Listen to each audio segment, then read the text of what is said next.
Alamgir take media চ্যানেলে সবাইকে স্বাগতম। আসসালামু আলাইকুম সম্মানিত শিক্ষকবৃন্দ, অনারেবল ভিউয়ার্স। আজকের ভিডিওতে থাকছে উপবৃত্তি সংক্রান্ত 13টি জরুরি নির্দেশনা, যা আপনাকে অবশ্যই জানতে হবে এবং সেই অনুযায়ী আপনাকে কাজগুলো গুছিয়ে রাখতে হবে।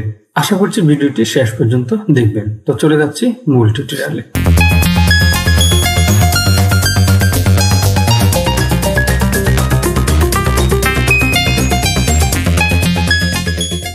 দেখুন, উপবৃত্তি সংক্রান্ত আপডেট। 1. ঈদের 4-5 দিন পর উপবৃত্তির তথ্য আপডেট ও নতুন শিক্ষার্থীদের তথ্য এন্ট্রি করতে হবে। 2. শিক্ষার্থীদের সকল তথ্য লিখে রেডি রাখতে হবে। 3. শিক্ষার্থীদের তথ্য সংশোধন সহকারী উপজেলা শিক্ষা অফিসার মহোদয়ের আইডি থেকে করতে হবে। এখানে একটি বিষয় আপনাদেরকে বলে রাখি, সেটি হচ্ছে শিক্ষার্থীদের সকল তথ্য লিখে রেডি রাখতে হবে। এই যে 2 নম্বর পয়েন্টটি, এখন আমরা এই 2 নম্বর পয়েন্টটি সম্পর্কে একটু আলোচনা করব। কোন কোন তথ্যগুলো লিখে রেডি রাখতে হবে। দেখুন, উপবৃত্তির তথ্য এন্ট্রি করার জন্য শিক্ষার্থী যে তথ্যগুলো প্রস্তুত রাখতে হবে। 1. শিক্ষার্থীর জন্ম নিবন্ধনের অনলাইন কপি, ফটোকপি অবশ্যই। 2.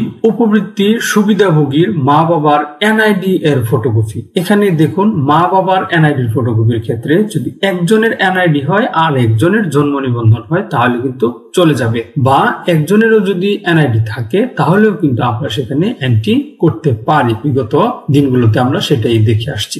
3. সুবিধাভোগীর মা বাবার অবর্তমানে বৈধ অভিভাবকের এনআইডি এর ফটোকপি। 4. শিক্ষার্থীর মা বাবা বা বৈধ অভিভাবকের নগদ অ্যাকাউন্ট খোলা আছে এমন মোবাইল নাম্বার। 5. যদি কোনো শিক্ষার্থীর জন্ম নিবন্ধন না থাকে বা তার অভিভাবকের এনআইডি না থাকে তাহলে ওই শিক্ষার্থীর তথ্য পিইএসপি এমআইএস পোর্টালে এন্ট্রি করা সম্ভব হবে না।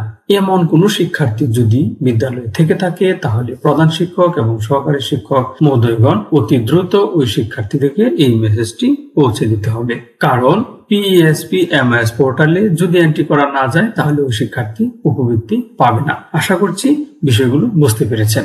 এবার আসি উপবৃত্তির পরবর্তী অপশনগুলোতে। উপবৃত্তির আপডেট তথ্য পরবর্তী অংশ হচ্ছে 4। আর 4-এ বলা আছে মোবাইল নাম্বার সংশোধনের ক্ষেত্রে শুধুমাত্র উপজেলা শিক্ষা অফিসারের আইডি থেকে সংশোধন করা যাবে। 5. জন্ম নিবন্ধন অনলাইনে ভেরিফাই হবে, ফলে আর নাম লিখতে হবে না। অতএব জন্ম নিবন্ধন কিন্তু শিক্ষার্থীর অনলাইন কপি হতে হবে। 6.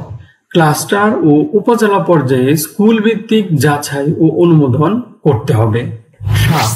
প্রতিটি শিক্ষার্থীদের তথ্য এন্ট্রি ও শ্রেণী আপডেটের সময় সতর্কতার সাথে কাজ করতে হবে। 8. কোন শিক্ষার্থীর তথ্য ডুপ্লিকেট দেখালে কোথায় কোন অবস্থায় আছে সংশ্লিষ্ট বিদ্যালয়ের প্রধান শিক্ষকের ও উপজেলা শিক্ষা অফিসার মহোদয়ের মোবাইল নং সহ তা পপ আপ মেনুতেই দেখা যাবে। 9. সকল প্রকার সংশোধনের ক্ষমতা উপজেলা শিক্ষা অফিসার মহোদয়ের আইডিতে রাখার ব্যবস্থা থাকবে। 10. ডিসবার্সমেন্ট রিপোর্টে টাকা কোথায় ও কোন মোবাইল নম্বরে ক্যাশ আউট করা হবে তার উল্লেখ থাকবে। বিষয়টি খুবই সুন্দর হয়েছে। 11. শিক্ষার্থীদের স্ট্যাটাস আপডেট করতে হবে।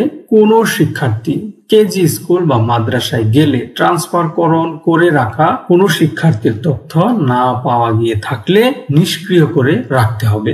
12. প্রধান শিক্ষকের সাথে একজন সহকারী শিক্ষকের আইডি বা মোবাইল নাম্বার দিয়ে লগ ইন এর ব্যবস্থা করা, এতে বিদ্যালয়ের 2 জন শিক্ষার্থী একসাথে লগ ইন করে কাজ করতে পারবেন। আশা করছি এই বিষয়টি সবারই ভালো লাগবে, কারণ আমরা শুধুমাত্র একজনের আইডি দিয়ে লগ ইন করে কাজ করতে পেরেছি, এখন 2 জনের আইডি দিয়ে কাজ করা যাবে। এবং 13.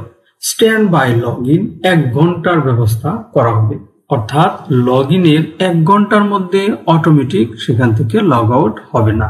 তো এই ছিল উপবৃত্তি সংক্রান্ত আজকের আপডেট, যা আপনারা ইতিমধ্যে পেয়ে থাকবেন বা পেয়েছেন।